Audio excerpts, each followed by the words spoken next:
Good evening, I'm Angelina, and you're watching Liberty News Bulletin. Our top story tonight. Across Britain this holiday weekend, opponents and supporters of migrants clashed in heated demonstrations, as the government scrambled to contain the fallout from a court order forcing a London area hotel to evict asylum seekers. The decision has intensified Britain's political crisis over immigration, an issue that continues to divide communities and test government policy. The latest tensions began outside the Bell Hotel in Epping, where a resident was accused of assaulting a teenager. While the man denies the charge and awaits trial, the incident triggered weeks of demonstrations and finally a court-ordered closure of the hotel.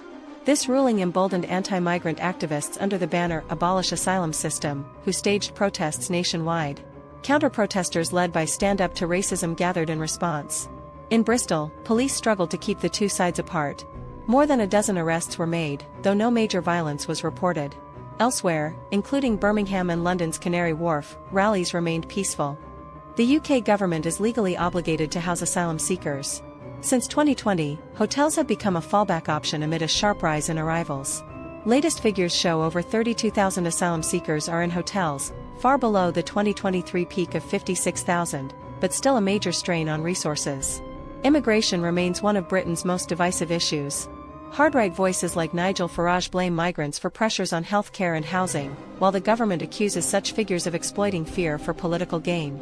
Opposition Conservative leader Kemi Badenoch urged councils to follow Epping's legal challenge against asylum hotels. The ruling Labour government dismissed the call as desperate, but some Labour-led councils are also considering legal action.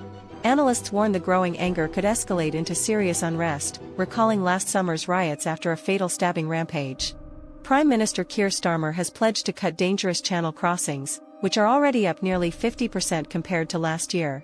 The government has abandoned the controversial Rwanda deportation scheme and instead is focusing on smashing trafficking gangs, speeding up asylum processing, negotiating with France to return migrants who cross illegally. Housing remains a challenge. The government has closed the migrant barge and plans to end the use of military barracks, but new beds are being prepared at an Essex air base. Critics warn that pushing asylum seekers into the private rental sector risks worsening Britain's housing crisis. The migrant crisis has become a defining test for Britain, one that pits public opinion, political will, and human rights obligations against each other. For now, the protests continue, and the pressure on the government is only growing. That's your Liberty News Bulletin. I'm Angelina, thanks for watching. Stay with us for more updates.